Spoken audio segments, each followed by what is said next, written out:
안녕하십니까. 자, 2교시입니다. 마이크 나오나? 그래요. 자, 그러면 이제 전자배치를 해보십시다. 총 18번 강의 중에 오늘 세 번째입니다. 오늘 세 번째고, 아직 이제 거의 시작이지요. 거의 시작인데, 처음에는 항상 만만해 보이는 법이에요. 근데 지식은 그렇잖아요. 나가다가 중반전 넘어가면서부터가 고비가 찾아옵니다. 그러니까 항상 초반에 막 그냥 힘을 너무 빡세게 딱 내가지고 죽었어! 다 해와! 끝난 겁니다. 그러니까 공부는 항상 이런 거잖아요. 만약에 시험 범위가 이만큼이다. 그러면은 그래, 모르겠어요. 한번 가는 거죠. 한번 가면 뭐예요? 머릿속에 아무것도 안 남죠. 그래서 그러다가 이제 2번, 3번, 4번, 5번 왔다 갔다 하다 보면은 그러면 이제 이게 실력이 쌓여서 결국은 할만해지는 건데, 어떻게 공부하는 수험생이 있냐면은 나는 완벽하게 공부해야 돼. 그러니까 퍼펙트 하는 사람이 있다는 거죠. 그럼 여기서 딱 보면 시험이에요, 이게. 이만큼 공부를 못하고 시험장 들어가는 겁니다. 그러니까 너무 세밀하게 하지 마시고 일단은 진도를 끝까지 쭉쭉쭉 빼는데 주력하는 것도 필요합니다. 물론 사람에 따라서 어떤 친구는 예전에 미트리트 강의할 때 천재들이 있었거든요. 진짜 시대의 천재들, 제가 가르칠 수 없는 사람들이죠. 이런 마음으로 가르쳤습니다. 박찬호 선수의 투수 코치가 박찬호보다 잘 던지진 않을 거 아니에요. 당시에. 그런 마음으로 내가 유현진의 투수 코치가 유현진보다 잘 던지진 않을 거 아닙니까? 그러니까 그런 마음으로 강의를 했는데 시대의 천재들이 있었죠. 그런 천재들은 얘기가 다릅니다. 한 번만 보면 그냥 그걸로 그냥 끝나는 사람들이에요. 19살인데 미트에서 합격한, 19살인데 미트 못 볼 자격이 없잖아요, 원래. 근데 이미 독학사로다가 해가지고선 학사 자격증을 갖고 있습니다.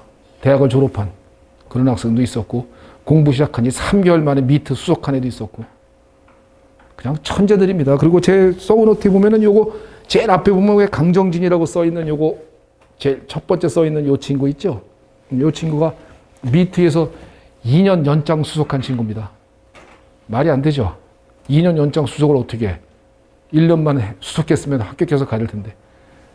1년 차에 미트에서 수석을 했어요. 자완 100%, 자투 100%니까 수석 맞습니다, 그냥. 100점 100점 받았으니까 수석이잖아요.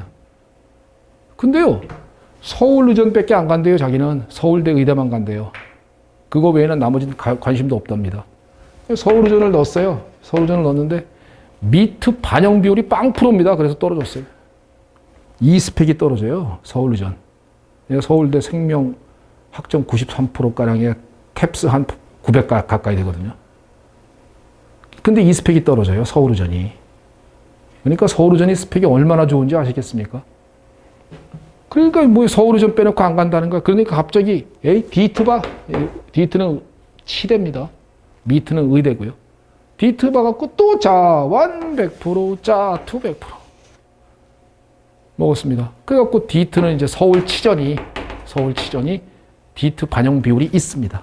그래서 수석을 어떻게 떨어뜨립니까? 그래가지고 서울치전에 합격해서 지금쯤 이제 치과의사가 돼 있을 겁니다. 그 친구예요. 그 친구가 합격수기 나한테 보내줬습니다. 그래서 그 친구가 합격수기 나한테 보내줘서 고맙다. 라고서 내가 실어놨는데 난 아직까지도 이 친구의 합격수기를 다 읽어보질 못했습니다.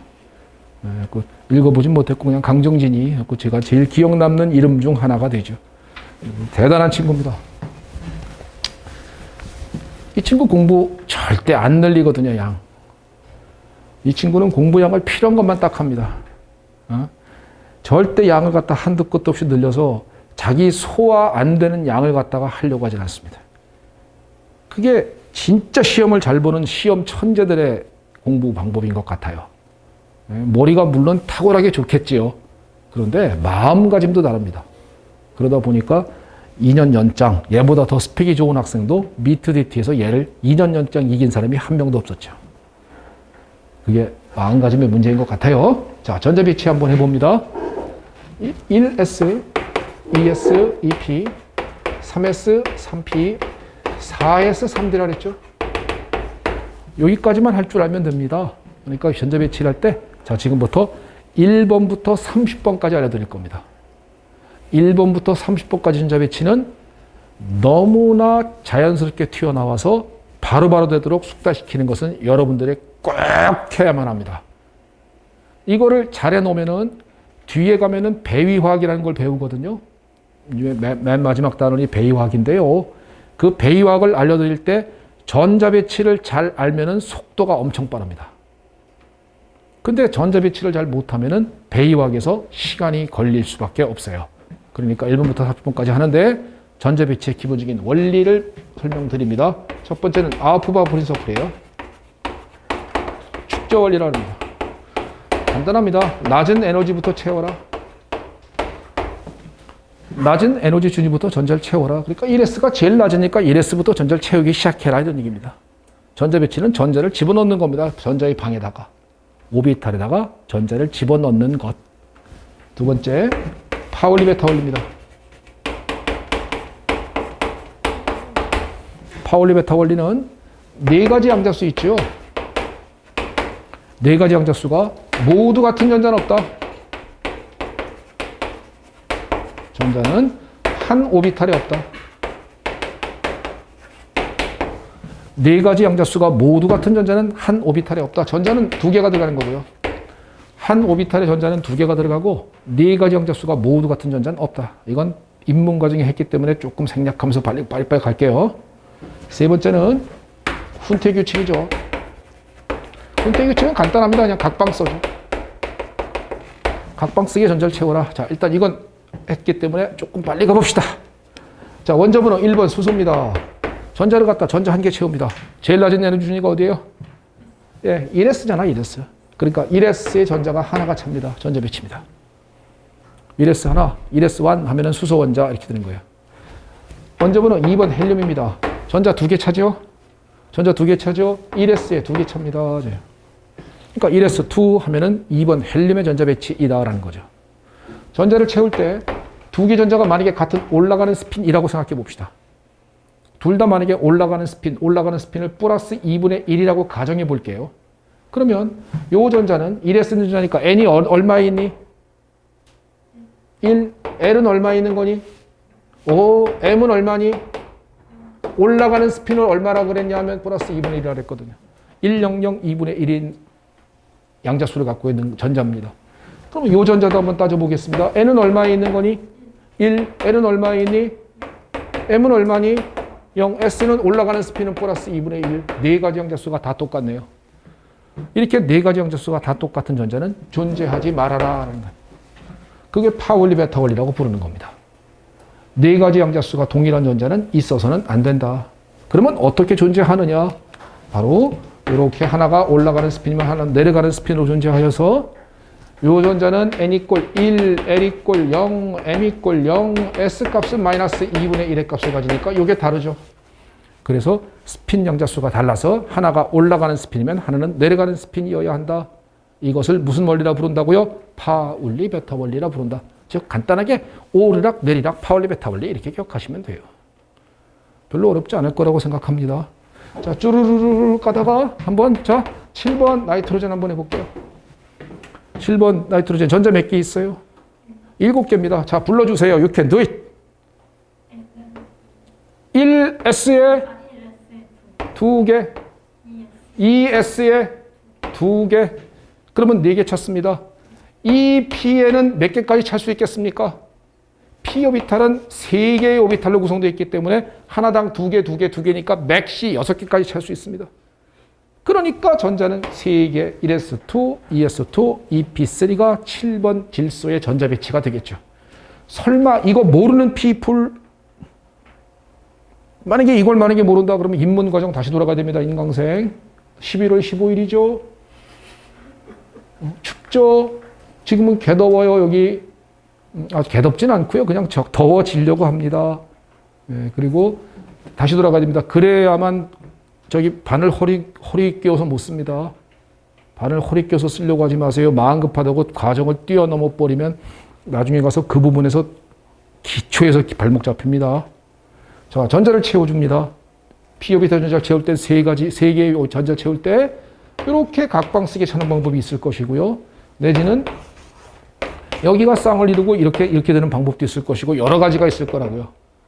여러 가지 방법 중에서 어떤 방법으로 전자를 채워라? 바로 각방 써라. 각방 써라. 왜 각방 써라? 쌍을 이루면 반발하니까. 쌍을 이루면 반발하니까 에너지가 높아질 것이고 각방 쓰기에 전자를 채워라. 이 원리를 훈트의 규칙이라고 우리가 부르는 것이죠. 그래서 훈트의 규칙은 각방 쓰기에 전자를 채워주십시오 라고 말하는 거예요. 자, 몇 가지만 더 해볼까요? 1번부터 20번까지는 이거로다가 다 끝날 수 있을 겁니다. 11번 한번 해볼게요. 자, 학생 한번 불러줄래요? 나한테. 11번은 NA 맞아요? 11번 NA 바로 튀어나옵니까? 처음부터 이렇게 해야 돼요. 수해, 리배, 붕탄, 실산, 불래, 나. NA 이렇게 해야 됩니까? 그렇게 하면은 시험장에서 오래 걸려요. 알았습니까? 1번부터 20번까지는 11번 NA, 16번 S 이렇게 튀어나와야 돼요. 17번 CL 이런 식으로요. 1번부터 20번까지는. 알겠습니까? 그리고 21번부터 30번까지는 최소 빨리 튀어나오도록 연습하셔야 돼요. 이걸 수해, 리배, 붕탄 이러고 있으면 벌써 이게 시험장에서 시간이 똑깍 2, 3초 가는 거예요. 그러면 그 시험장에서 한번 말리게 된다니까요. 그러면 아는 내용 틀립니다. 11번 NA입니다. 자, you can do it 불러주세요. 전자배치. 그렇지, 이랬어, 2. 어머나 너무 잘한다. 3S 이건 또 1이라는 한글로 얘기하는 건 또 뭡니까? 1S2, 2S2 하면 영어로 막 얘기하다 갑자기 한글로 당황스럽네. 3S, 1. 영어로 대화가 통하는 거죠, 우린 지금. 헛소리예요. 그냥 헛소리 미안합니다. 스마미생인가 내가 하도 장난치듯이 말하다 보니까 진짜 내용이 나 일본 아무것도 몰라요. 그냥 장난치는 겁니다. 됐습니까? 17번이 CL이에요. 전자배치. 자, ES2. 어머나 좋았어. 어머나. 어유 잘하고 있습니다. 잘했어요. 원자과 전자가 뭐죠? 혹은 최외곽 전자라고 부릅니까? 원자과 전자, 최외곽 전자의 개념이 뭐예요, 학생? 가장 마지막 그러면 틀린 거예요. 원자과 전자는 가장 큰 주양자수에 있는 전자입니다. 가장 큰 주양자수에 있는 전자의 개수를 말합니다. 가장 큰 마지막이 아니라 주양자수. 왜 그러냐? 원자과 전자 한번 보겠습니다. NA는 주양자수는 앞에 숫자 1, 2, 3 이게 주양자수라 그랬죠? 그죠? 그러니까 NA는 원자과 전자가 몇 개입니까? 라고 하면 3S의 1개입니다. 라고 말하는 거야. 그러니까 NA는 원자과 전자가 1개인 놈이라고요. 근데 CL은 원자과 전자가 몇 개입니까? 하면은 가장 큰 주양자수 있는 전자예요. 그러니까 1, 2, 3이거든요. 그래서 3S의 2개, 3P의 5개에서 원자과 전자는 7개의 놈입니다. 라고 말하는 거라고요. 원자과 전자는 가장 큰 주양자수에 존재하는 전자의 개수를 말해주는 것입니다. 까지 되겠습니까? 자, 16번 S 원자과 전자 몇 개? 16번 S 원자과 전자 몇 개? 6개 이렇게 튀어나와야 된다고요. 알았죠? 15번 P 원자과 전자 몇 개? 5개. 12번 마그네슘 원자과 전자 12번 힌트 있는 친구는 15번은 5개, 16번은 6개, 12번은 2개겠죠. 그죠? 그러니까 이게요. 이렇게 튀어나오지 않고 이걸 생각하거나 전자 배치를 하고 있거나 1번부터 20번까지 해서 이런 데서 뒷걸음질 치는 겁니다. 그거는 제가 여러분들에게 해드릴 수 있는 방법이 없고요. 저는 이렇게 나오는 겁니다라는 원리만 알려드릴 뿐인 거고요. 그거를 여러분들께서 1번부터 20번까지 전자 배치는 지겹도록 많이 연습하셔서 원자과 전자가 그냥 감각으로 느껴져야 돼요. 19번 포타시움, 칼륨, 원자과 전자 하나, 20번 칼슘 둘 이렇게 튀어나와야 된다고요. 그렇게 튀어나오지 않으면요. 시험장에서 시간이 가게 되고 뻔히 아는 것을 실수 나오거나 못 풀게 됩니다. 화학에 있어서 제일 중요한 것 중에 하나라고요. 그게 그러니까 반드시 그렇게 되도록 꼭 연습하십시오. 1번부터 20번까지는. 그러면 오늘은 이제 설명드릴 부분이 이거는 입문 때 했으니까 자, 이제 전이원소 갑니다. 전이원소의 전자배치 두 가지를 추가시켜 줍니다. 세 가지 내용 기본으로 깔고 이건 깔고 전이금속이 뭔데요? 예. D나 F 오비탈의 전자 채우는 겁니다. D나 F 오비탈의 전자를 채우는 놈을 전이금속이라 불러. 그 금속, 전이금속일 때 전자배치 원리는 두 가지가 추가됩니다. 두 가지 추가. 네 번째는 D 오비탈의 호전자가 많거나 꽉 차게 채워줍니다. D 오비탈의 호전자가 많거나 꽉 차게 채워주세요 라는 원리가 하나 작용하고요. 다섯 번째는 전이금속일 때는 두 가지 원리가 추가된다 그랬어요. 자, 외워 주십시오. 전자배치를 하는 원리, 아웃풋 프린서플, 낮은 것부터 채워라. 파울리 베타 원리, 오르락 내리락 해라. 훈트 규칙, 각방 써라. 같은 에너지 준위 잘 때는 전이금속은 D 오비탈에 호전자가 많거나 꽉 차게 채워주라. 다섯 번째 원리는 영어로 얘기할게요. First in, 먼저 들어갔으니까 First out, 먼저 튀어나가라. 먼저 들어갔으면 먼저 튀어나가라. 서브노트 이 31페이지 하단부에 일단 있다는 건 알겠습니까? 자, 전이금속은 두 가지가 원리가 추가됩니다. D 오비탈의 호전자가 많거나 꽉 차게 채워라. 이거 57회 기출 문제예요. 아니, 맞아요. 57회 기출 문제입니다. 2년 전 거예요. 그러니까 최근 거라고요. 그러니까 요거 시험에도 요거 재탕 나오면은 너무 쉬운 문제인데 이거 틀리면 진짜 맞출 게 한 문제도 없어집니다. 그러니까 요것은 그리고 이걸 지금 잘 해놓으면은 대이화학에서 무지하게 유리하거든요. 그러니까 전자배치 지금부터 21번 스칸디움부터 전이금속 21번 스칸디움부터 30번 아연까지를 해드릴 겁니다. 자, 21번 스칸디움 전자배치 한번 가볼게요. 21개니까 1S에 2개, 2S에 2개, 2P에 6개, 3S에 2개, 3P에 6개 하면은 여기까지가 뭐예요? 18번 아르곤이죠. 그러니까 이건 아르곤 이렇게 그냥 쓸게요. 여기까지가 18번 아르곤이잖아요. 그 다음에 3P까지 끝났습니다. 그 다음에 에너지 준위가 4S가 낮다 그랬죠. 그러니까 4S에 2개 차면 20번 칼슘이죠. 그 다음에 D 오비탈에 들어오니까 3D1이 되겠죠. 그래서 21개 전자 찾습니다. 21번 스칸디움 됐죠. 자, 22번 티타늄 갑니다. 22번 티타늄. 여기까지 똑같죠. 아르곤까지는. 굳이 뭐하러 계속 뒀습니까? 아르곤까지는 똑같고 그 다음에 4S에 2개 차고 3D에 하나 더 들어오면 되겠죠. 22번 아니에요. 전자가 22개가 존재하니까. 됐나요? 23번 바나디움은 자, 여기까지 똑같죠. 아르곤까지는. 똑같고 4S에 2개, 3D에 3개면 되겠죠. 그죠? 하나씩 더 들어가면 되잖아. 24번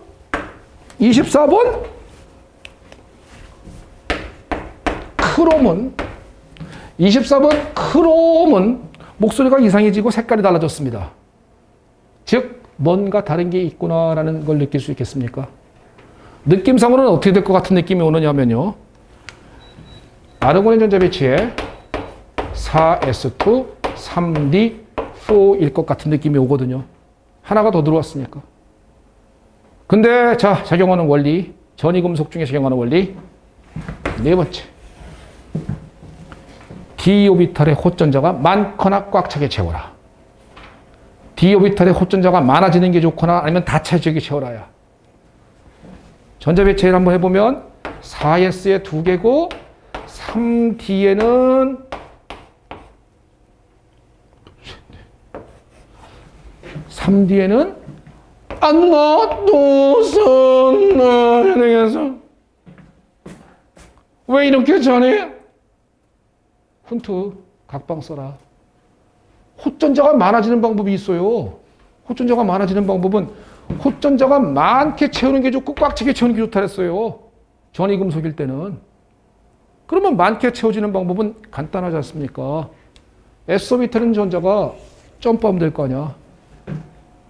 S오비탈인 전자가 D오비탈로 점프를 하게 되면은 전자 배치가 여기 하나만 생기게 되고 여기 하나가 더 있는 상태가 되면 호전자가 많아지잖아. 많아져요? 안 많아져요? 많아졌잖아. 그러면 얘는 전자 배치가 얘냐? 아니다. 어떻게 찾아? 아르곤까지는 똑같고 4S의 1이고 3D 5다. 이게 24번 크롬의 전자 배치라는 것이죠. 24번 크롬의 전자 배치 아르곤의 4S1 3D 5. 24번 크롬 뭐라고요? 4S1 3D 5. 24번 크롬 뭐라고요? 4S1 3D 5. 57의 기출에 안 나왔겠습니까 이게? 내면 이거 낼 거 아니에요. 그죠? 그러니까 이상한 거 이런 거 내는 건 결국 재미없잖아. 뻔한 거 내는 거 재미없으니까 좀 예외적인 거 이런 걸 냈죠. 그래서 24번 크롬 4S1 3D 5 까먹지 않아줬으면 좋겠습니다.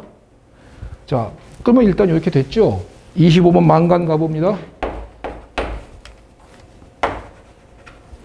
망간 가봅니다. 자, 전자 배치는 똑같이 하나가 더 들어오면 되겠네. 그러면 아르곤의 4S2 3D 5가 되겠죠. 4S가 하나가 비었으니까 4S 들어올 수밖에.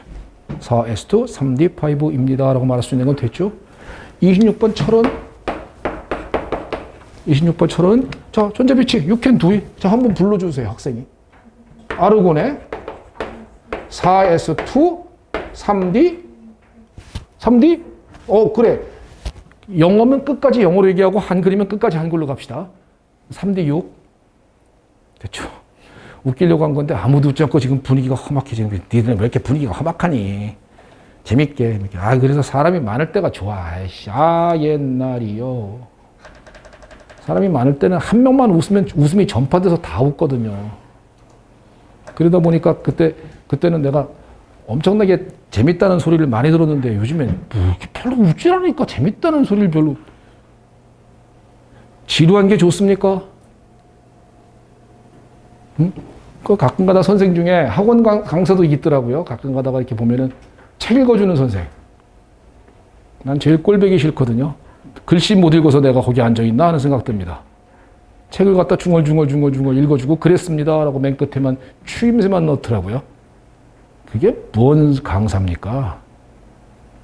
그게 무슨 강사예요? 그건 강사가 아니죠. 그죠? 학원 선생이란 자기 아는 지식을 아무리 어려워도 잘 비벼서 입에 딱 맞도록 집어 넣어주는 역할을 하는 거죠.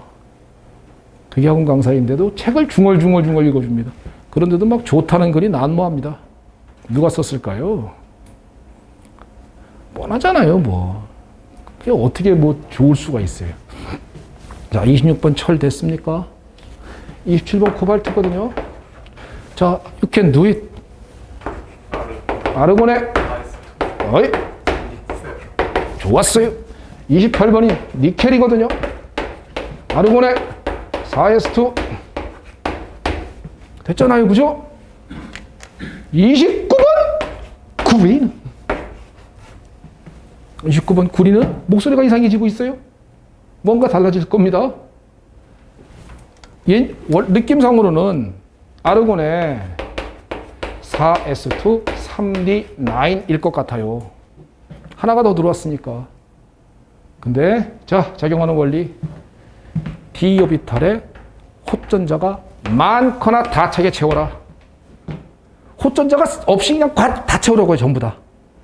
그렇게 채워라 라는 원리에 의하면 자, 9개 전자를 차면은 9개가 전자가 차면은 한나, 두와, 소와, 누와, 도와, 요와, 일곱, 여덟, 아홉이잖아요. 호전자가 없이 그냥 꽉 차게 채우라니까요.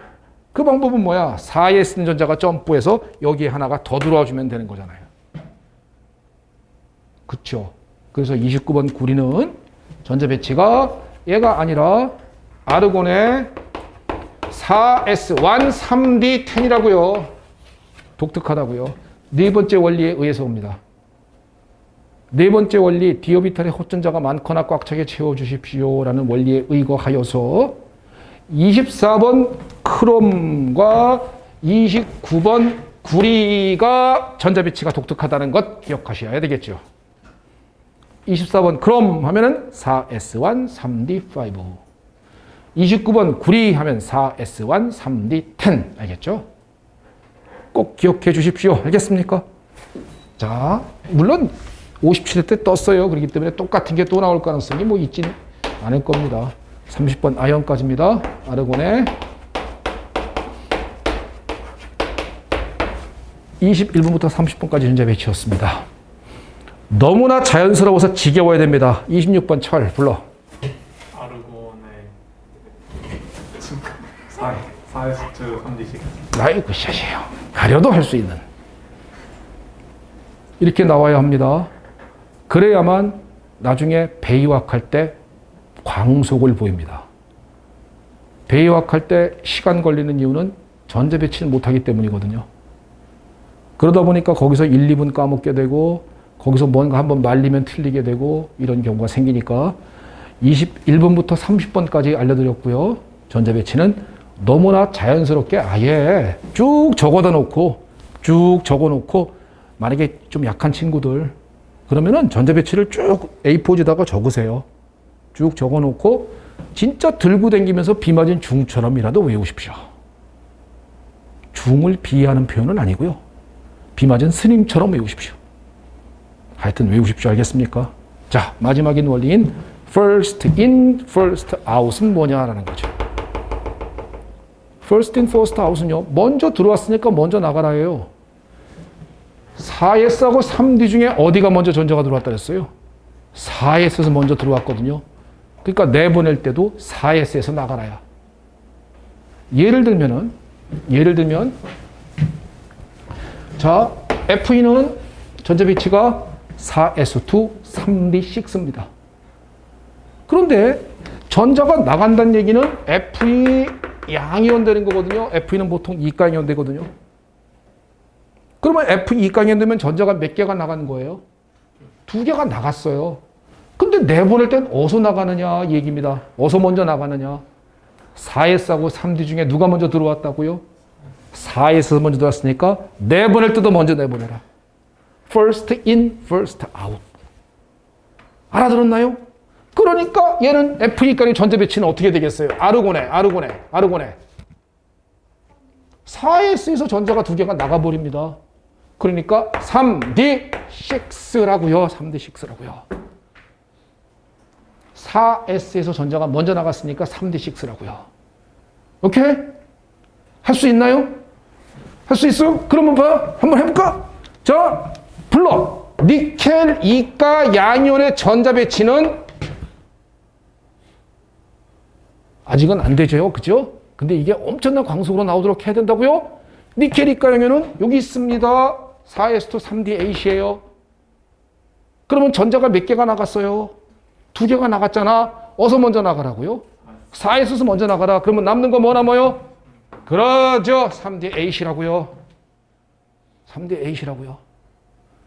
구리, 일가, 양이온의 전자 배치는 하면 구리, 일가, 양이온. 구리는 어디 있어? 여기 있잖아. 4S1 3D10. 그럼 구리, 일가, 양이온이 되면 어서 먼저 나가라고요? 4S에서 먼저 나고요. 그러니까 아르곤에 뭐라고요? 불러. 그렇죠. 구리, 일가, 양이온, d 오비탈 전자 다 찬다고요. 그렇기 때문에 색깔 안 띈다고요. 선생님 뭐가 색깔 안 띄? 나중에 베이왁에서. 그러니까 그때 가서 제가 여러분들에게 구리, 일가, 양이온은요. 전자 배치가 4S와 3D10이거든요. 아니 아르곤에 3D10이거든요. d 오비탈이 다 차거든요. 그런 말을 했는데 다 차? 네가 언제 그랬어? 이러면 이게 모나크 마이클 잭슨 되는 거죠. 그러니까 그때 가서 제발 그런 일이 안 벌어지도록 했으면 좋겠다는 거고, 부담스럽지 않지요, 화학. 3일째라 그럽니다. 조금 지나면 개부담스럽습니다. 예, 어디 넘어가면 부담스럽냐면요. 연락항 넘어가면 부담스럽습니다.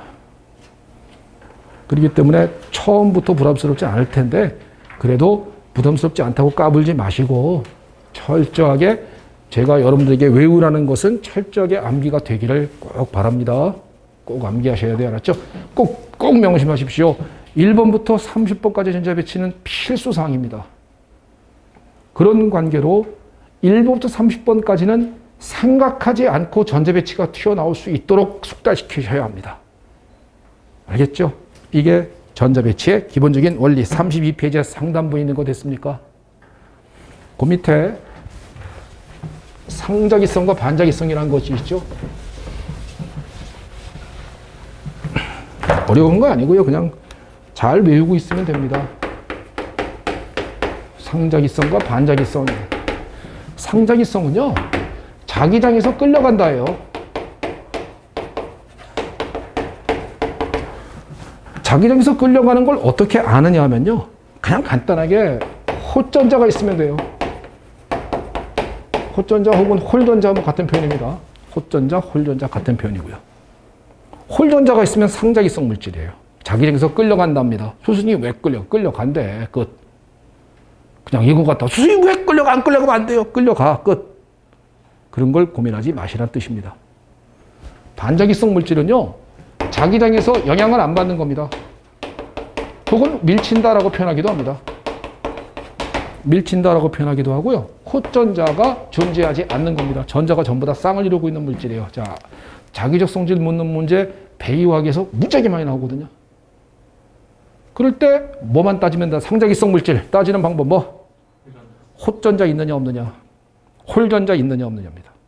홀전자가 있으면 헷갈리면 안 돼요. 또 헷갈려갖고 홀전자가 있는 게 반이야 상이야, 이제 이게 공부의 최악의 상황이거든요. 아예 모르면 속편하죠. 근데 그게 헷갈리면 이제 고민하거든요. 절대 헷갈리지 않도록 상자기성 물질이 호전자가 있는 겁니다. 호전자가 있는 물질은 상자기성 물질, 자기장에서 끌려간다. 반자기성 물질은 홀전자가 없습니다. 그래서 전자가 전부 다 쌍을 이루고 있는 물질인 것입니다. 일단 됐나요? 그러면 테스트 해보죠. 자기장에서 끌려갈까요? 끌려가지 않을까요? 원자 번호 4번 베릴륨입니다. 자기장에서 끌려가겠느냐, 끌려가지 않겠느냐, 즉 상자기성 물질이겠느냐, 혹은 반자기성 물질이겠느냐를 말하고 싶은 겁니다. 전자 배치죠.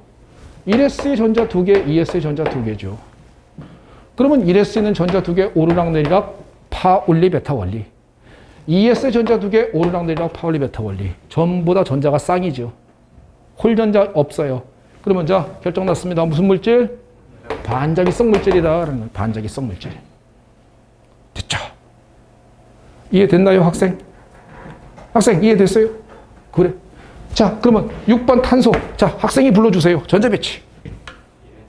1S2, 2S2.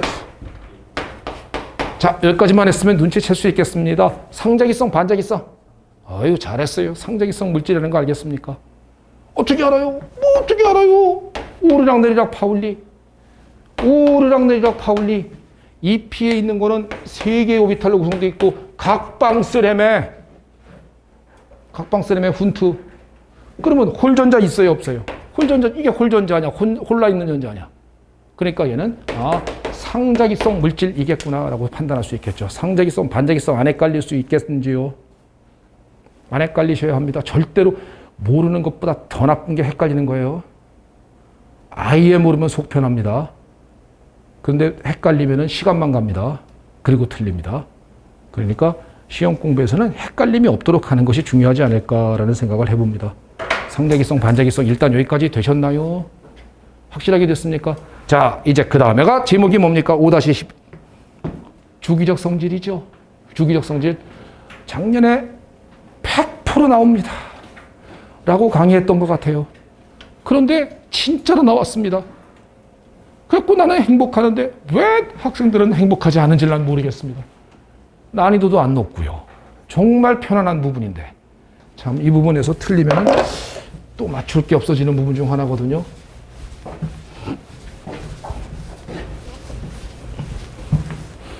자, 지금부터 주기적 성질은 내년에 또 나옵니다. 주기적 성질 무조건 하나는 무조건 또 걸려요. 하다못해 지문 하나라도 걸립니다. 한 개라도 걸리니까 지금부터 주기적 성질을 아주 자세하게 설명을 드릴 것입니다. 그리고 잘 새겨 들어 주세요. 주기적 성질. 지금은 유효 핵전화라는 것부터 하겠습니다. Effective Nuclear Charge라고 부릅니다. EFF, Effective Nuclear Charge. 그래서 ZEFF 이렇게 부르는 게 유효 핵전화라고 부르는 것이에요. 지금부터 차분히 잘 설명드릴 테니까 잘 새겨 들으시고 들은 다음에 웬만하면 암기까지 되었으면 좋겠다는 생각이 밀려옵니다. 주기적 성질 갑니다. 잘 들으세요. 유효핵전화는요, 기본적인 정의가 유효핵전화라는 것은 실제 전화에서 전자 가리움 효과를 빼준 겁니다. 전자 가리움 효과를 빼준 것을 유효 핵전화라고 부릅니다. 자, 일단 정의가 그래. 실제 전화 빼기 전자 가리움이야. 이 전자 가리움 효과는 전자 간의 반발력도 포함해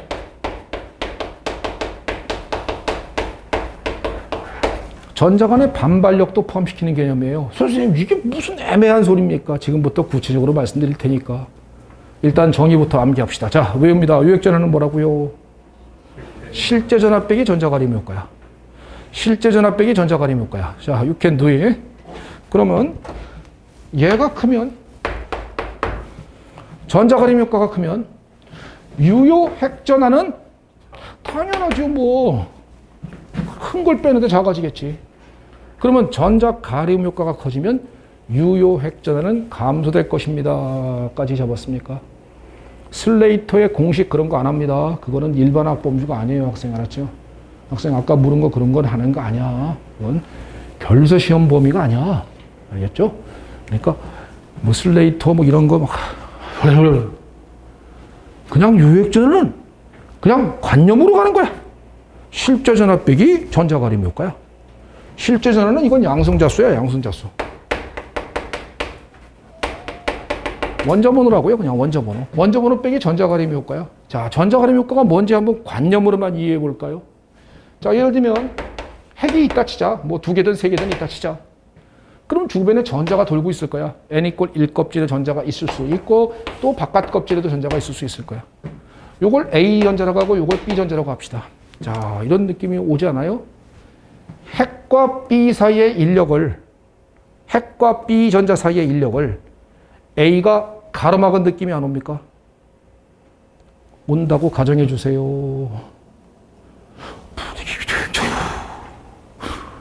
힘들어.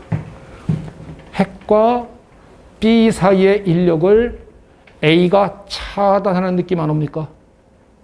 이와 같이 이런 걸 전자 가리움 효과다라고 부르는 거야. 전자를 가리고 있다 이 얘기야. 즉 안쪽 껍질의 전자가 바깥 껍질의 전자를 차단하고 있는 느낌이 오는 것. 이걸 전자 가리움 효과라고 그래. 그러면 유효핵전화는 요 전자가 느끼는 실질적인 영향력이야.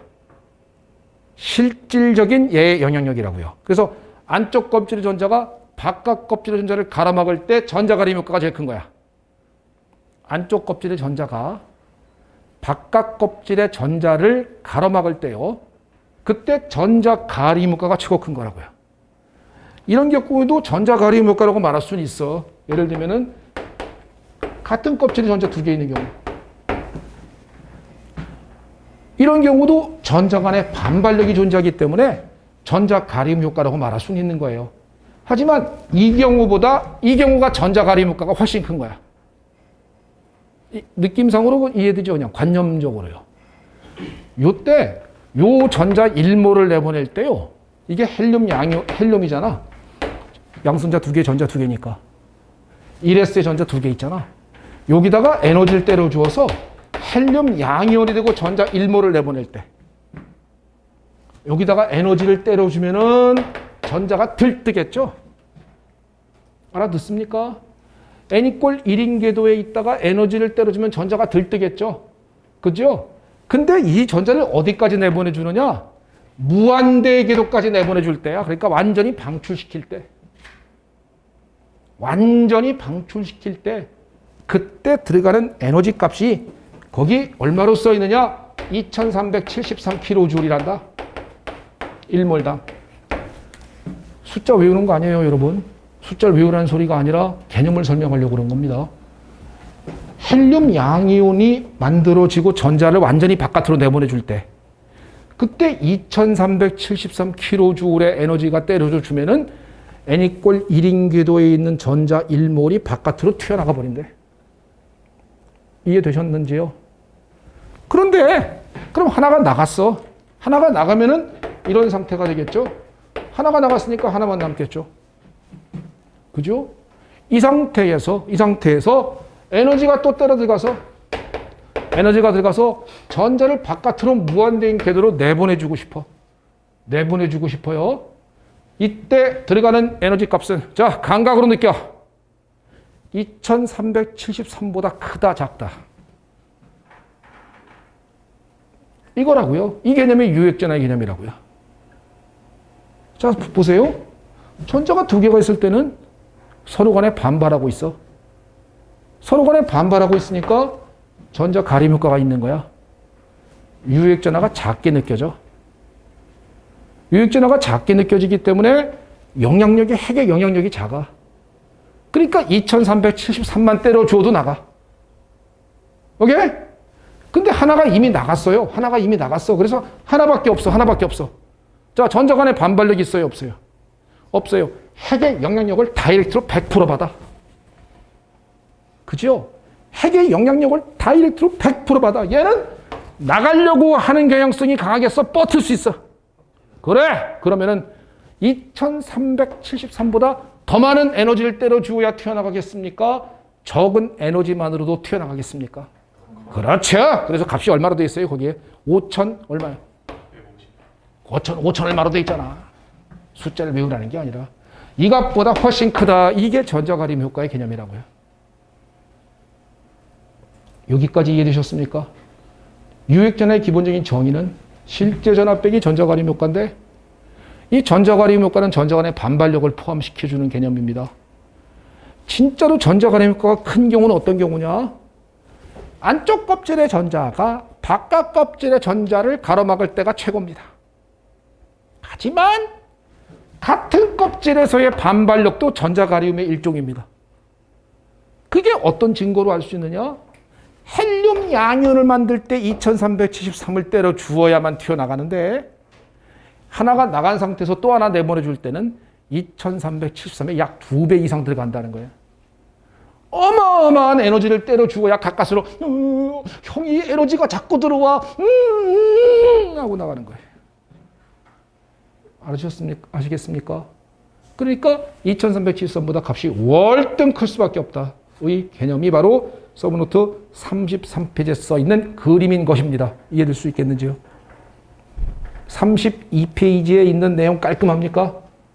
그리고 33페이지에 있는 상담 문의까지 딱 걸 수 있어요? 책을 안 보고 선생님이 지금 얘기하지요. 네가 그렇게 돼야 돼요. 네가요. 언제요? 시험 보기 전날까지만. 그렇게 꼭 돼야 돼요. 그러면은 화학 문제 어렵게 나오라고 기도하는 게 안 낫겠습니까? 그러면은 알아서 쫙 깔아주잖아요. 화학과가 3개 맞았다며. 어떻게 공부를 했을까 도대체? 작년에 뭐 화학과가 3개 맞았다고 네가 그랬잖아. 그지? 네가 그랬잖아. 그 제가 그랬어요, 제가. 화학과가 어떻게 공부를 했을까요? 완전히 쉽게 말하면은 화학과라서 둘 중에 하나입니다. 아예 안 했거나 까불다가 내지는 했는데도 만약에 그랬다면은 엉뚱한 공부만 한 거죠. 이상하고 어려운 거 골 때리는 거에 집착하다가 평범하고 쉬운 거에 놓쳤을 것입니다. 평범하고 쉬운 거 7, 8개거든요. 그리고 10개가 다 평범하고 쉽다는 걸 내가 직접 보여드릴 겁니다. 59의 기출로. 근데 하나 정도는 진짜 어려워요. 그건 사실 어렵습니다. 그러니까 9개가 쉽다는 걸 내가 보여드릴 건데요. 그러니까 공부를 이상하게 가지 마시고 정확하게 갑시다. 자, 유액전화의 정의. 실제 전화에서 전자가림을 뺀 거다. 그래서 전자가림 효과가 크면 클수록 유액전화는 작게 느껴지는 건 당연한 거 아니냐. 이 전자가림은 전자 간의 반발력을 포함한다. 그래서 원래는 안쪽 껍질의 전자가 바깥 껍질 전자를 가로막을 때가 전자가리움이 최고다. 이럴 때는 유액전하가 얘는 굉장히 작게 느껴지는 거다. 왜? 가로막아 주니까. 하지만 같은 껍질에서의 반발력도 포함시켜주는 개념이더라. 그래서 여기서는 2373이 들어가면 나갔는데 하나가 이미 나간 상태에서는 핵의 영향력을 고스란히 다 받기 때문에 고스란히 100% 다 받기 때문에 2373 갖고 택도 없다. 약 2배 이상 더 들어간다. 그 개념이 유액전하의 개념이라고요. 일단 기본적인 정의 됐습니까? 두 번째는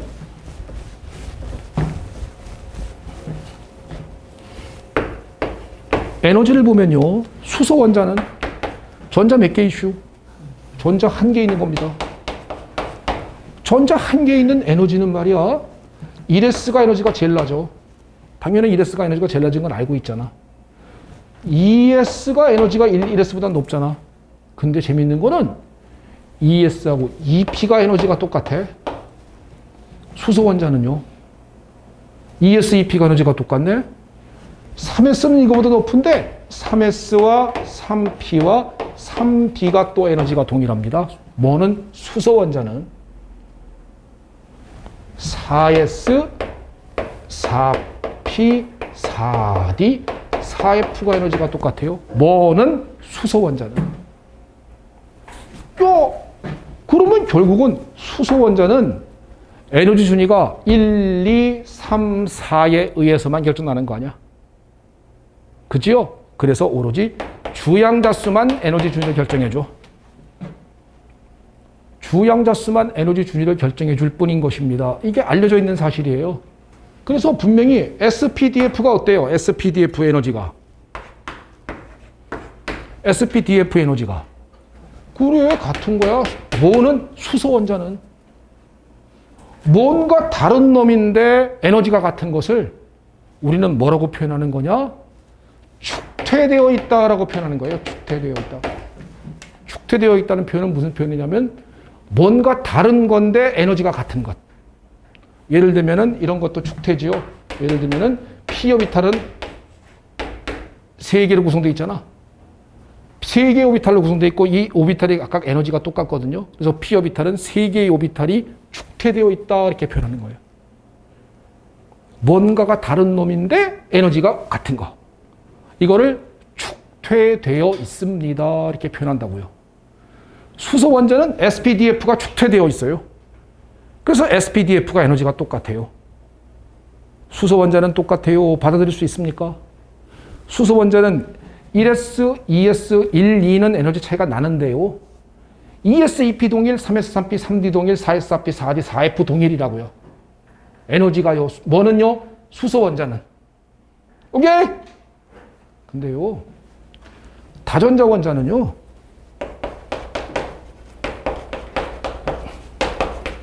다전자 원자 전자 몇 개 있는 거? 2개 이상.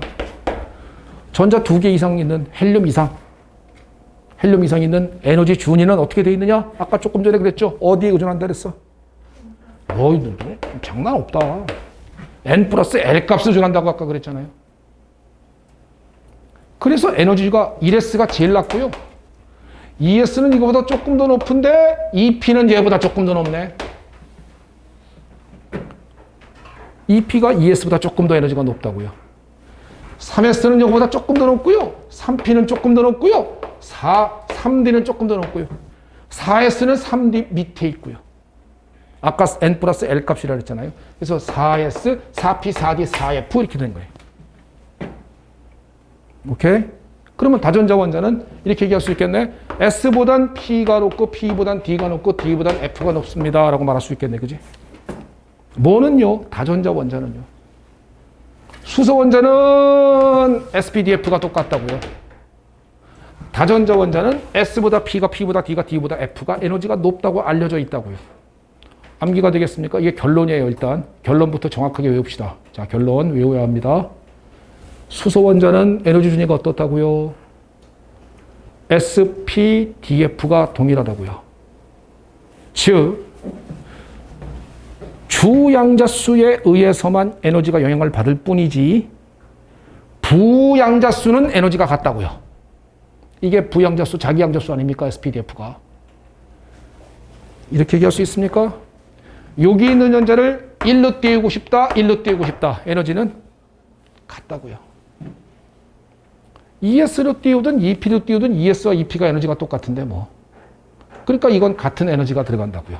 뭐는요? 수소 원자는요. 근데 수소 원자 이외의 다전자 원자는요. 다전자 원자는 N 플러스 L 값이 작은 게 자꾸 크게 크다 그랬습니다. 그래서 S보다 P가 P보다 D가 D보다 F가 크다라는 게 결론이라고요. 결론부터 암기할 수 있습니까? 결론부터 암기해 줍니다. 자, 유액전의 기본적인 정의는 전자간임 효과, 실제 전압 빼기 전자간임 효과다. 전자간의 반발력을 포함한다. 머릿속에 띵, 콜. 자, 수소 원자는 어떻게 에너지가 되어 있다고요? SPDF가 에너지가 동일합니다. 오로지 주양자수인 N 값에 의해서만 에너지가 차이가 날 뿐입니다. 다전자 원자는 수소 원자 이외의 원자는 주양자수뿐만이 아니라 부양자수인 N 플러스 L 값에 의해서 에너지 준위가 차이가 나는데 S보다 P가 P보다 D가 D보다 F가 에너지가 높다라고 알려져 있는 것이라고요. 오케이? 이게 왜 그러니? 이거를 지금부터 설명할 거라 이거란 말이에요. 그게 그 서브노트 밑에 Y라고 적혀 있는 거예요. 이해될 수 있겠습니까? 어떻게 논리가 책에 만들어진 건지? 그래요? 그러면 지금부터 왜 그러니를 설명해 보도록 합시다.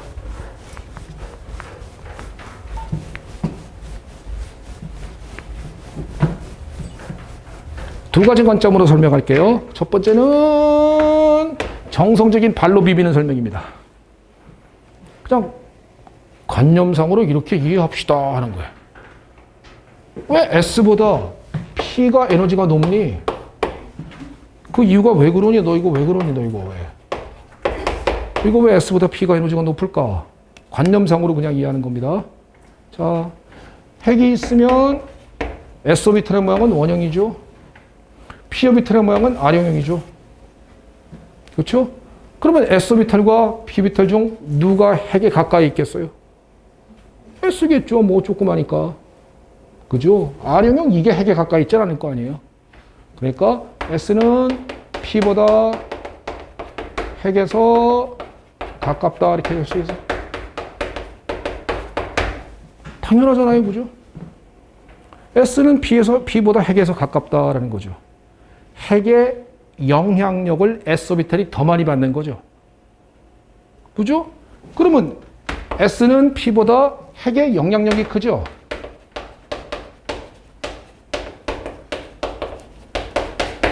S는 P보다 핵의 영향력이 크잖아. 그러면 이런 말 할 수 있겠네? 핵의 영향력이 크다? 핵의 영향을 다 받아, S 오비탈은. P 오비탈보다 더 많이 받아. S는 P보다 유효 핵 전하가 크다라고 말할 수도 있겠지, 그지? 유효 전하는 실질적인 영향력이니까. S 오비탈은 가깝기 때문에 핵에서의 영향력을 잘 받습니다. 그러니까 S 오비탈은 P 오비탈보다 핵에 가까이 붙어 있을 것이고 핵의 영향력을 크게 받으니까 S 오비탈은 P 오비탈보다 유효 핵 전하가 크다라고 말할 수 있을 겁니다. S는 P보다 유효 핵 전하가 크다라는 거 말하는 거 이해되셨습니까? 그러면 또 생각해 봅니다. S 오비탈에 있는 전자와 P 오비탈에 있는 전자 중 핵에 누가 바짝 붙어 있어요? S에 바짝 붙어 있습니다. 핵은 플러스를 띄거든요. 전자는 마이너스거든요. 자연의 법칙은 플러스랑 마이너스랑 붙었다 하면은 안정이거든요. 그러면 플러스를 띄는 핵에 마이너스를 띄는 전자가 가까이 있다. 전자 행복해, 불행해? 개 행복해, 개 행복해. 여기서 개란 것은 만이란 뜻의 군사용어입니다. 웃기려고 한 건데 아무도 농담 코드가 달라졌는지 내지는 내가 늙었는지 나 진짜 옛날에 내가 강의 처음 시작했을 때 20 몇 년 전에는 나보다 나이 많은 수험생들이 있어서 그때 농담 코드가 똑같았거든요. 근데 지금은 니들은 아버님이 연세가 어떻게 되시죠? 68년생이네? 아니 어떻게 이렇게 금방 나오냐? 야 근데 아버지가 그렇게 굉장히 장가를 일찍 가셨구나. 잘못했어요. 하여튼 자, 60, 65? 아, 그렇구나. 어머니, 68년생이 아니시구나. 58년 개띠시구나. 네. 그렇구나. 헷갈렸구나, 내가. 되게 빨리 튀어나오는구나. 유액전화가 크다는 거 이해되십니까? 뭐가 뭐보다? S가 P보다. 그러면 S 오비탈에 전자가 있으면 핵의 영향을 크게 받는 전자야. 이 전자 행복, 불행. 행복합니다. 행복하다는 얘기는 에너지가 높다, 낮다. 에너지는 낮은 게 행복한 거예요, 학생. 자연의 법칙은 에너지는 낮아지려고 그러는 거야. 무질서는 증가하려고 그러는 거고, 그게 자연의 법칙이야. 그러면 에너지가 낮답니다. 다른 말로 하면 안정하답니다. 그러면 이런 말을 할 수 있단 말이죠. 유액전화가 클수록 에너지가 낮다, 안정하다야. 이해될 수 있으시겠습니까? 유효 핵전화가 크면 클수록 에너지가 낮다. 외울 수 있죠. 이건 절대 외워야 돼. 이건 시험장에서 생각하는 문제 아니에요. 유액전화가 크다 보다 에너지 낮다. 이걸 갖다 논리적으로 이렇게 생각하는 게 아니야. 시험장에서는. 유액전화가 크다, 에너지 낮다예요. 알았지? 그러면 S오비탈과 P오비탈 중 누가 유액전화가 크다고요? 지금 방금 설명했잖아. 방금. S가 에너지가 그러면 낮다. 그러니까 더 에너지가 작다니까. 그러니까 S보다 P가 P보다 D가 D보다 F가 에너지가 크다니까. 알겠죠? 이 논리는 절대 까먹으면 안 됩니다. 유액전화가 크다, 에너지가 낮다. 유액전화가 크다, 에너지가 낮다. 유액전화가 크다, 에너지가 낮다. 이 논리는 절대 잊어버리시면 안 됩니다. 일단 이게 발로 비비는 설명이에요. 발로 비비는 설명은 이렇게 설명하는 겁니다. 왜 S보다 P가 P보다 D가 D보다 F가 에너지가 높으냐? 그 이유는 S는 P보다 핵에 가깝지 않냐? 가깝다는 얘기는 그만큼 핵의 영향력이 크지 않냐?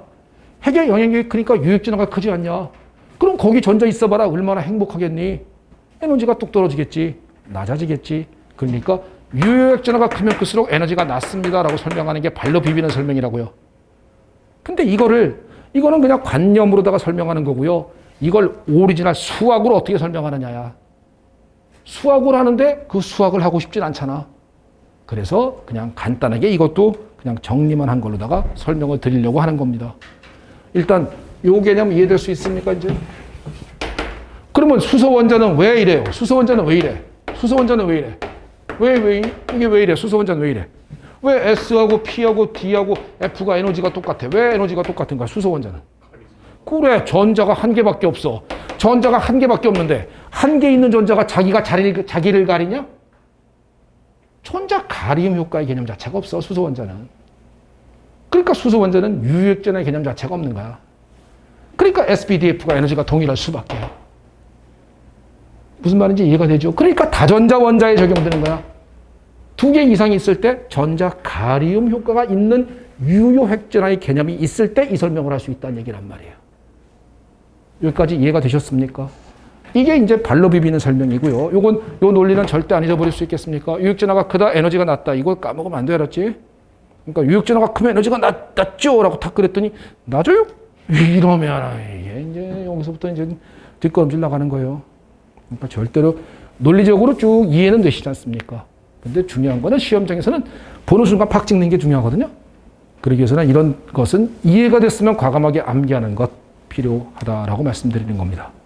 지금부터 수학적인 설명을 합니다.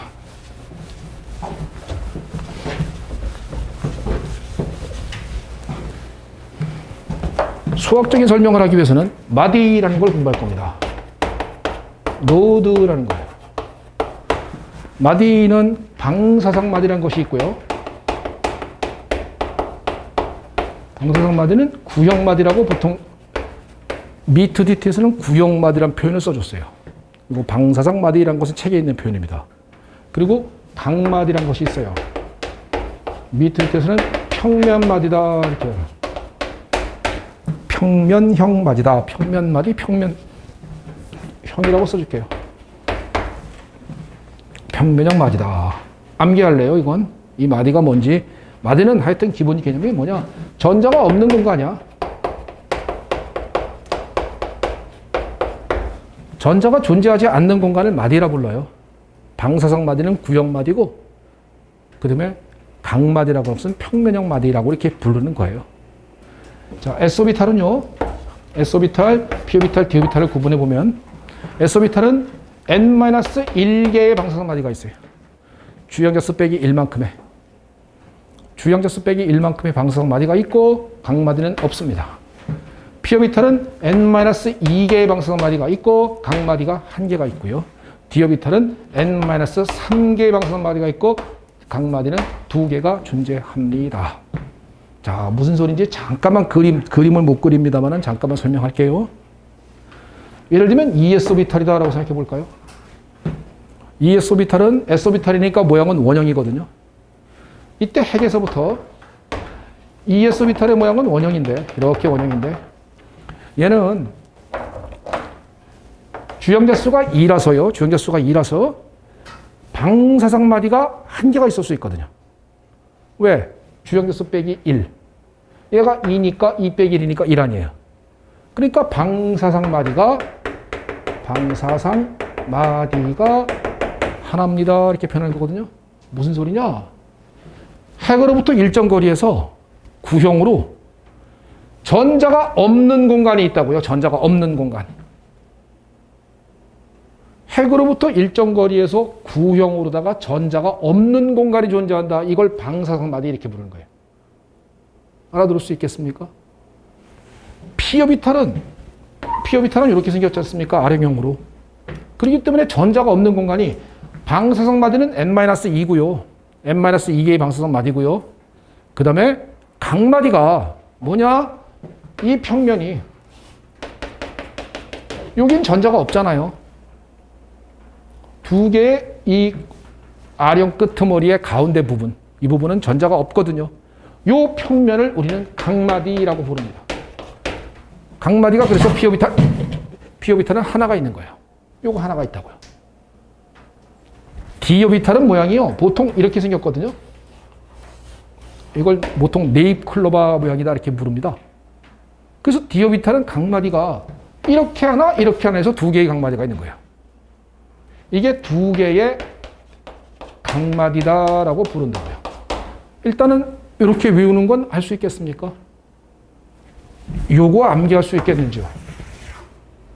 요거 별디서 시험에 58의 기출, 58이니까 작년 기출, 올해 안 나옴, 제가 볼 때 강력함, MIT 이게 매년 한 번도 안 거르고 계속 나왔거든요. 그러니까 요거 강력함. 거기다가 별표 좀 쳐넣어주시고 올해 강력한 후보임이라고 적었다가 안 나오면 나 어떡하지? 대체로 온다고? 강력한 후보 아님이라고 적어놔주세요. 개무서움. 그래, 강력한 후보입니다. 그러니까 좀 적어놔 주시겠습니까? 자, 요거 좀 외울 수 있겠어요? 지금 한번 외워보실래요? 자, 방사성 마디와 각마디가 있다. 같이 외웁시다. 마디는 방사성 마디, 구형 마디와 각마디, 평면형 마디가 있다. S오비탈은 n-1개의 방사성 마디, 각마디 없음. P오비탈은 n-2개의 방사성 마디, 각마디 하나. 각마디 하나 보이시죠? D오비탈은 n-3개의 방사성 마디, 주영자 수 빼기 3입니다. 방사성 마디는 이렇게 되고 그 다음에 각마디는 2개다라는 겁니다. 각각 일단 이건 암기할 수 있겠습니까? 자, 그러면 지금부터 뭘 하느냐? 한 장 넘겨보십시오. 34페이지에 그림을 설명드리고자 합니다. 이레소비탈의 이쪽 세로축이 방사 방향 확률 분포라고 하는 어마어마하게 헷갈리는 용어입니다. 세로축이 뭐라고요? 방사 방향 확률 분포. 선생님 이게 뭐야? 그런 거기 있어요. 방사 방향 확률 분포라는 그런 함수가 있어요. 수학적인 값입니다. 그 수학적인 값을 하라는 얘기가 아닙니다. 그러니까 세로축은 방사 방향 확률 분포. 여기는 핵이고요. 여기는 핵이고요. 이건 핵으로부터의 거리입니다. 핵으로부터 거리거든요. 그러면 핵으로부터 일정 지점을 갔을 때 전자가 없다 하면은 방사성 마디겠죠. 핵으로부터 일정 지점에서 전자가 없는 공간이 있다 하면은 그건 방사성 마디일 것입니다. 그래서 방사, 방향, 확률 분포와 거리에 대한 그림에서는 반드시 방사상마디만 보이게 됩니다. 각마디는 안 보여. 핵으로부터 일정 거리에서 각마디를 보일 수는 없으니까. 일정 거리에서 마디란 것은 방사상마디밖에 없는 것이거든요. 그러니까 세로축은 뭐라고요? 방사, 방향, 확률 분포. 가로축은 핵으로부터의 거리라고요. 이 그림을 1S 오비탈이 그리고 싶습니다. 1S 오비탈. 자, 방사상 마디 몇 개? 0개죠. 1S 오비탈이라며. 1 빼기 1이니까 방사상 마디 0입니다. 완전 핵에는 전자가 없겠죠. 완전 핵엔 전자가 없고 어느 정도 거리에서 전자 발견 확률이 높아졌다가 방사상 마디는 없는 상태에서 너무 멀어지면 또 전자가 없겠죠. 그림의 양상 이해되십니까? 서브노트 34페이지 첫 번째 거요. 자, ES 오비탈 한번 가볼까요? 자, 방사상 마디 몇 개? 방사상 마디 몇 개? 알아지? 각마디 몇 개? 알아죠? S 오비탈은 각마디가 없대배. 그럼 방사선 마디가 하나야. 그럼 방사, 방향, 확률, 분포, 거리에 대한 그림에서의 그림에서 마디가 보여야 돼? 안 보여야 돼? 보여야 돼. 자, 그림 그립니다. 완전 핵엔 전자가 없다가 어느 정도 가면은 전자 발견 확률이 보이다가 어느 정도 거리에서 전자가 없는 공간이 있겠죠. 전자 발견 확률이 0이야. 그러니까 여기가 마디죠. 그 다음에 거리가 멀어지면서 또 확률이 높아졌다가 끝에 가면 또 없어지는 두 번째 그림 이해되셨습니까? 그러면 여기가 뭐게요? 하면 방사상 마디인데요? 이런 얘기예요. 그림을 딱 줍니다. 시험 밑에서 여러 번 나왔던 거예요. 그림 딱 주고 2오비탈이 뭐냐? 이런 식으로 여러 번 떴던 겁니다. 그림을 보는 순간에 어떤 오비탈인지 판단할 수 있으셔야 합니다. 3S 오비탈 한번 가볼까요? 자, 방사상 마디, 각마디, 됐죠? 방사상 마디 두 개입니다. 완전하게 전자 없어. 그러다가 일정 거리에서 전자 발견 확률 생겨 마디 하나 나와. 그 다음에 또 발견 확률이 생겼다가 또 마디 나와. 그 확률이 생겼다가 또 없어지는 이와 같은 3S 그래프입니다. 오해 되슈 안 되슈? 이해됐냐고 물은 겁니다. 오해되슈 안 되슈? 그러니까 고개 끄덕거리면 오해된 겁니까? 일단 외울 수 있는 건 되겠습니까? 외울 수 있으셔요? 알았죠? 집에 가서 할 일은 책 덮고 나서 그림 다 그릴 줄 알아야 돼요. 그건 여러분들의 몫입니다. 이젠 그건 제가 못 해드려요. 그거 안 되면서 화학을 못한다라고 투덜댈 이유도 없죠. 그렇죠? 꼭 기억해 주셨으면 좋겠습니다. 그러면 요거 방사성 마디 몇 개야? 이거 총 마디 몇 개야? 방사성 마디 몇 개야 이거? 0입니다. 각마디 몇 개야? 0이야. 방사성 마디 몇 개야? 하나 있어. 각마디 몇 개야? 0이야. 방사성 마디 두 개, 각마디 하나야. 자, 총마디 개수는, 총마디는 각마디 플러스 방사성 마디잖아요. 그죠? 그럼 총마디는 주형제수 빼기 1이라고요. 항상. 이거 주형제수 얼마야? 1이야. 그러니까 총마디 몇 개? 0이야. 그러니까 방사성 마디 없음, 각마디 없음. 주형제수 얼마예요? 2입니다. 그러니까 총마디는 하나입니다. 그 총마디 중에 하나가 방사성 마디, 각마디는 없어. 3S 오비탈은 방사성 마디가 두 개입니다. 총마디가 3 빼기 1이니까 두 개거든요. 이해되셨습니까? 여기까지 두요. 그러면 총마디 개수를 파악해라. 주양자수 빼기 1이네요. 자, 5D 오비탈. 총마디 몇 개? 5D 오비탈. 총마디 몇 개? 뭘 고민하심. 총마디 5D. 5D가 뽕나무 열매라고 생각한 겁니까? 5D. 5D. 5D. 주양자수가 얼마야? 5 빼기 하나. 그래. 총마디 4개. 무슨 말인지 이해되십니까? 시험장에서 이렇게 푸는 것입니다. 이거 갖다 5D. 김선빈 네가 5D를 언제 가르쳐줬어? 뽕나무 열매다 새끼야. 이러면 안 된다 이거야. 알겠죠? 그러니까 시험장에서 문제 풀 때는 총마디 개수를 찾아라 그러면 바로 봐. 주형개수 빼기 1이네 뭐 이렇게 해서 문제 풀어주는 거예요. 알았죠? 밑에서 그렇게 푸는 겁니다. 자, 일단 여기까지 됐다고 보여지고요. 자, EP가 봅니다. EP. 자, 방사성마디 몇 개? 그렇죠. 각마디 몇 개? 총마디 몇 개? 한 개입니다. 왜? 2니까 한 개일 수밖에. 무슨 말인지 알아들었습니까? EP. 방사성마디가 없습니다. 방사성마디가 없다는 얘기는 다른 말로 하면은 방사방향 확률 분포와 거리량 그래프에서는 보일 리가 없죠. 그러니까 EP는 1S와 그림의 양상이 똑같죠. 이해되셨죠? 3P 가볼까요? 3P. 방사성마디 몇 개? 방사성마디 몇 개? 주형개수 빼기 2라고요. 그러니까 방사성마디 하나잖아. 각마디 몇 개? 피오비탈이니까. 하나라니까요. 그러니까 총마디 3 빼기 1이니까 2 개라고요. 방사성 하나, 각마디 하나. 그때 방사성마디가 하나가 보인다고요. 그러니까 그래프의 양상은 얘랑 똑같을 거 아니야. 그러니까 3P는 이런 그래프 양상을 보여줍니다. 라고 말할 수 있잖아. 그러면 그래프 양상을 빡 주면서 어떤 오비탈이냐 판단하는 거 그게 밑에 여러 번 출제됐다고요. 그래서 여러분들 별대 시험에 강력한 후보가 아닌가라고 조심히 생각합니다. 자, 3D 한번 해볼까? 3D.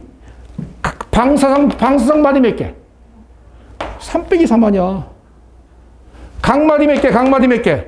2개잖아. 그러니까 주형개수 빼기 1, 2개. 총마디는 2개.